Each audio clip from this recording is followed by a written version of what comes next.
Baik teman-teman, selamat datang kembali. Pada kesempatan kali ini saya akan membahas analisa saham atau rekomendasi saham untuk besok tanggal 13 September hari Selasa ya 2022. Jadi saat saya bahas adalah malam hari ya, sudah penutupan.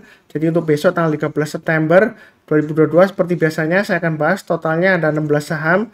Bagian pertama ini saya akan bahas 8 saham, kemudian nanti berlanjut ke bagian kedua saya akan bahas 8 saham yang lainnya ya. Jadi saya ganti dulu screen-nya. Ya, saya perkecil di sini.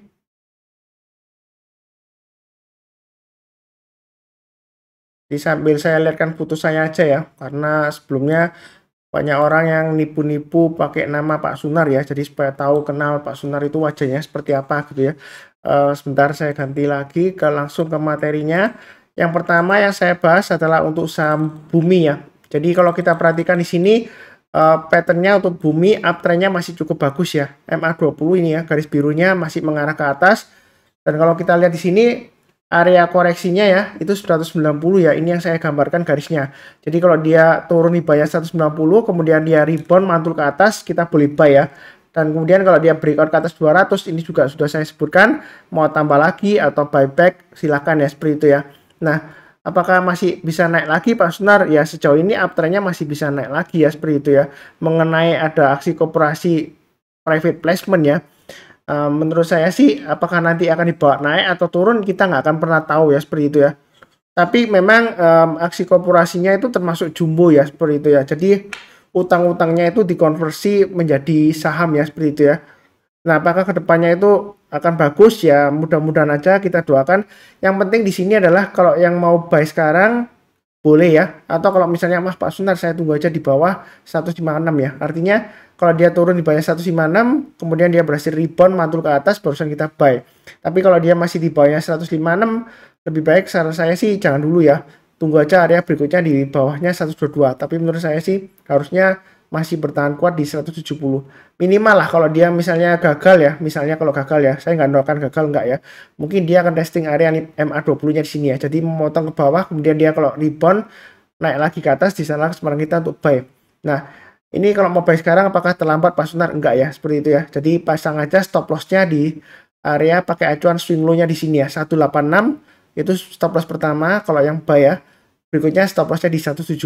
Kalau misalnya takut ya tunggu aja area buy on weakness-nya di 156.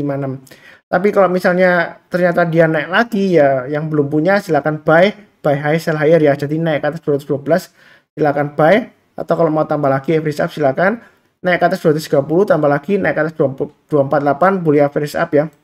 Naik ke atas 272 tambah lagi ya. Jadi ini garis-garisnya sudah saya berikan. Nah, pertanyaannya kalau sudah di atasnya 272, maka target price berikutnya di mana? Jadi kalau kita mundur ke belakang jauh ya, setelah 272, ini masih memungkinkan bisa aja dia di area di sini ya. Ini saya gambarkan berdasarkan acuan resistance sebelumnya ya, kurang lebih ya. 292, kemudian berikutnya lagi, ini yang paling puncak di sini, ini kurang lebih sekitar 355 ya. 350 lah ya, saya ambil agak rendah sedikit, 350 ya. Jadi ini kurang lebih gambar garis-garisnya support resistennya untuk Bumi ya. Jadi memang dia bentuknya seperti anak tangga di sini ya. Jadi ini kesempatan untuk buy on weakness ya. Jadi kalau yang mau buy silakan buy-nya bertahap aja. Strateginya kalau dia naik ya, mungkin bisa pakai acuan setiap kelipatan Rp10 atau Rp20, kita boleh tambah lagi atau average up ya. Nah, apakah ketinggian Pak Sunar itu seringkali ditanyakan ya, tapi seringkali saya sudah jawab juga. Jawaban saya tetap sama, kita jangan terlalu takut ketinggian atau tidaknya. Yang penting adalah uptrendnya masih bagus kan, ini MA20-nya masih mengarah ke atas, harganya masih di atasnya MA20-nya. Jadi kalau mau buy, boleh aja. Yang penting adalah pasang trailing stop dan stop loss-nya ya, seperti itu ya. Walaupun Anda belinya di bawah pun dia masih bisa turun lagi ya, kalau misalnya dia gagal ya, lanjut lagi downtrend-nya. Atau kalau Anda beli di tengah-tengahnya, kalau dia breakdown lagi ke bawah area sideways-nya ya, dia akan turun lagi ya, seperti itu ya. Jadi yang penting adalah pasang trailing stop-nya dan stop loss-nya. Jadi jangan terlalu takut ketinggian. Mengenai reputasinya jelek Pak Sunar ya, itu di masa lalu ya. Tapi kalau sekarang sih katanya sih ada perbaikan ya, seperti itu ya. Tapi kita nggak tahu lah ya. Kita harapkan yang positif aja. Karena saya juga punya teman yang dia masih nyangkut di harga atas ya, seperti itu ya. 500-an ya, seperti itu ya. Jadi mudah-mudahan aja masih bisa naik lagi. Kita belinya bertahap aja. Jangan terlalu takut. Tapi jangan terlalu agresif juga ya. Tetap paham resikonya. Ini setelah aksi private placement akan di bawah naik lagi atau turun lagi, kita nggak akan pernah tahu pasti seperti itu ya. Karena siapa yang bisa menjamin pasti marketnya kemana arahnya. Kalau misalnya ada teman yang dekat dengan Anda ada yang bilang, wah itu bakalan bagus bisa sampai ke 500, ya Anda patut tanya siapa yang mengatakan seperti itu ya, seperti itu ya. Kalau dia bilang adalah informasi orang dalam ya, biasanya kalau seperti itu banyak bohongnya daripada benarnya ya. Tapi kita nggak akan pernah tahu. Yang penting di sini adalah fokus ke pergerakan harga sahamnya seperti itu ya. Kalau takut ya belinya bertahap aja, itu strateginya. Ya kalau misalnya masih takut ya pilih saham yang lainnya atau kita tunggu area buy on weakness ya. Buy on weakness itu bukan berarti turun langsung hajar buy, enggak. Kita tunggu rebound ya. Seperti ini kan dia sudah koreksi 4 hari, ini sudah mulai rebound. Jadi kurang lebih seperti itu. Cukup ya. Oke, berikutnya untuk MDKA. MDKA ini seringkali dia naik ke atas 4140, kemudian dia nggak lama lagi turun lagi, testing lagi 4000 ya. Tapi di sini yang trading di MDKA tetap ikutin garis-garis yang sudah saya berikan ya. Naik ke atas 4000 boleh buy, naik ke atas 4140 tambah lagi atau average up ya. Jadi ada yang ngikutin saya, dia juga share ke saya, Pak Sunar terima kasih loh MDKA-nya ini 4140 saya tambah lagi boleh ya. Boleh ya, sesuai dengan garis ini saya bilang. Target price berikutnya 4400 dan 4500 ya. Kalau mau average up lagi, kalau dia berhasil naik lagi ke atas high-nya hari ini kan 4270. Jadi kalau besoknya dia berhasil naik ke atas 4270, silakan pasang automatic order buy kalau mau tambah lagi atau average up. Dia akan menguji resistennya di 4500 sampai dengan swing high-nya di sini area 4540 ya. Nah, kalau dia breakout lagi mau tambah lagi atau average up boleh aja ya, seperti itu ya. Maka target price berikutnya 4750 dan 5000 ya. Itu untuk MDKA. Jadi memang dia kecenderungan kalau kita lihat MA20-nya masih cenderung lesu ya, cenderung mengarah ke bawah. Tapi ini harganya sudah mulai breakout lagi ke atas. Kalau kita lihat volumenya hari ini cukup bagus ya, dia mulai naik ya di atas rata-rata 5 harinya. Ini MA5-nya juga mulai naik, dia juga sudah di atasnya. Mudah-mudahan aja lancar. Jadi buy-nya bertahap aja ya, seperti itu ya. Kalau mau buy sekarang boleh pasang stop loss-nya di 4000, maksimum di 3900. Itu untuk MDKA. Tapi jangan heran ya, memang ciri khasnya dia setelah naik tinggi, dia besoknya bisa koreksi ya, seperti itu ya. Jadi bukan berarti analisa Pak Sunar salah, enggak ya. Karena Pak Sunar itu nggak bisa ngatur marketnya, ya seperti itu ya. Jadi saya hanya bisa mengasih acuan garis-garisnya, di mana baiknya pasang trailing stop-nya atau stop loss-nya. Yang sering ikuti saya harusnya sudah terbiasa ya, mudah banget ya, pasang automatic ordernya. Ya kurang lebih seperti itu, jadi nggak perlu bingung-bingung ya. Oke, berikutnya untuk BMRI. Ini masih strong kuat banget ya. Jadi saya sudah sebutkan juga di analisa saham mingguan. Playlistnya ada di video deskripsi di bawah ini juga ada ya. Jadi dia akan menguji target berikutnya di 9.500 dan 10.000. Kalau yang mau buy, silakan buy. Buy-nya bertahap aja. Lah, apakah nanti bakalan koreksi Pak Sunar? Kita nggak akan pernah tahu ya. Memang sebelumnya kalau dia sudah berhasil naik, dia cenderungan sideways ya, ada pullback sedikit, kemudian dia rebound lagi, breakout lagi. Nah, kalau mau tunggu buy on weakness, ini garisnya sudah saya kasih di 9.000 atau 8.800, maksimum di 8.350 ya, ini paling bawah ya. Tapi menurut saya sih harusnya nggak dikasih lah ya. Paling tidak mungkin kalau mau buy on weakness, kita tunggu di MA20-nya, seperti ini ya. Kalau kita lihat perhatikan di sini, ini kan ditinggal jauh ya di atas MA20-nya. Nah, suatu saat dia kan memotong MA20-nya dari atas ke bawah. Ketika dia sudah mulai naik lagi ke atas ya, nah di sana kesempatan kita untuk mulai buy. Buy-nya bertahap aja. Kalau dia berhasil naik lagi, kita tambah lagi atau average up. Tapi kalau gagal turun ya, di bawah swing low sebelumnya, ya kita pasang stop loss-nya. Jadi jangan di average down ya. Nah, ini juga sama. Kemungkinan sih 8.800 mungkin dikasih lah ya kalau dia koreksi. Tapi saya nggak mendoakan koreksi. Mudah-mudahan masih bisa breakout lagi.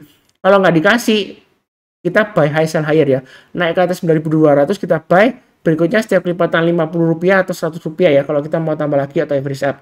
Sekali lagi saya tekankan, jangan takut ketinggalan ya. Yang penting adalah pasang trailing stop-nya dan stop loss-nya.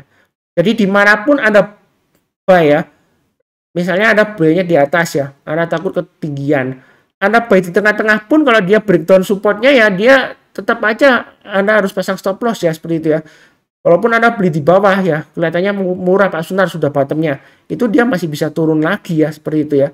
Jadi kita jangan terlalu takut ya, yang penting adalah pasang trailing stop-nya dan stop loss-nya. Sejauh ini uptrend-nya masih cukup bagus, makanya saya bilang boleh buy high, sell higher ya. Tapi kalau bukan tipe Anda seperti itu ya, Anda tunggu aja kalau dia pullback, koreksi, rebound, barusan kita buy.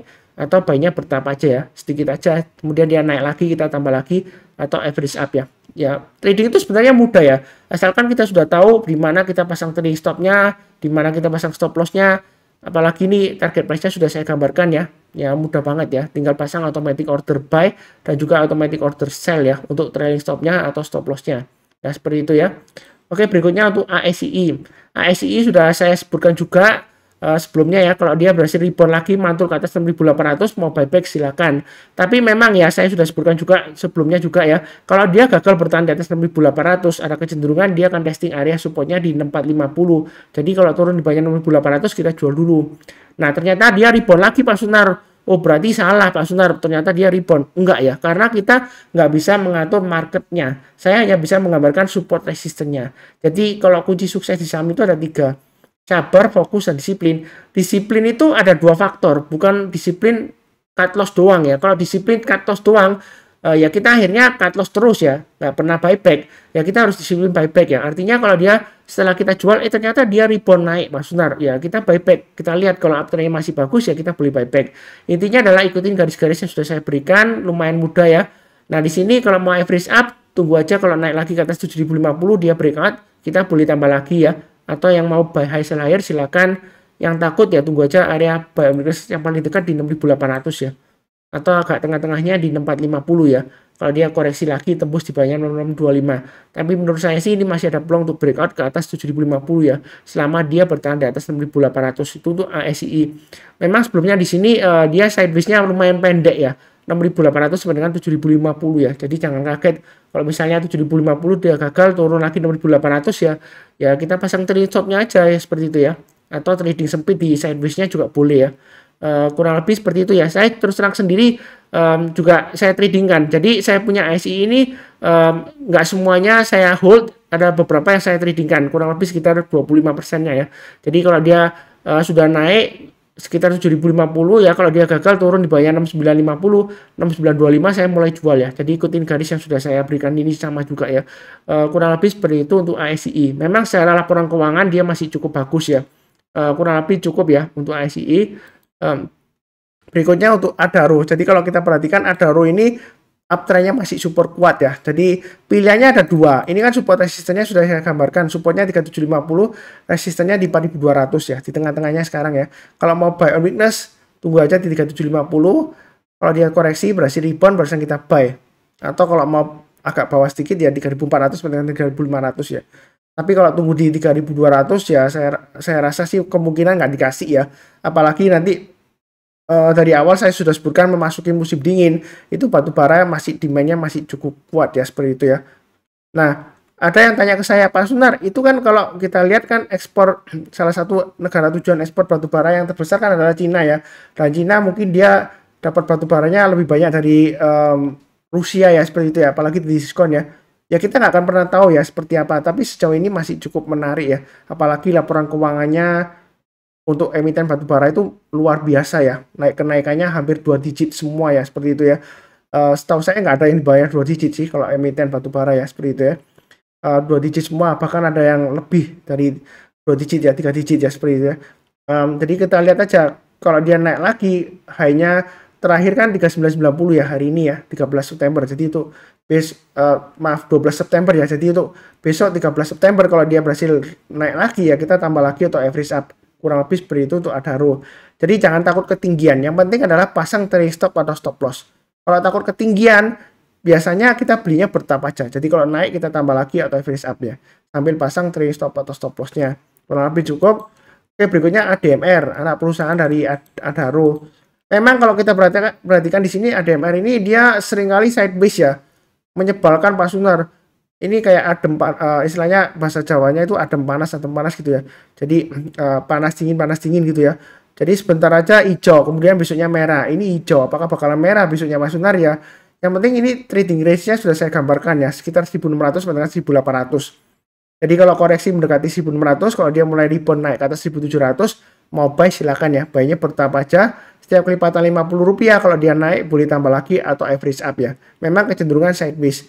Yang perlu diingat maksimum stop loss-nya di 1500 ya. Kalau dia turun di bawah 1500, saran saya jual dulu semuanya. Mungkin ada yang tanya, "Loh Pak Sunar, ini sebelumnya dia koreksi di bawah 1500 tapi besoknya langsung rebound."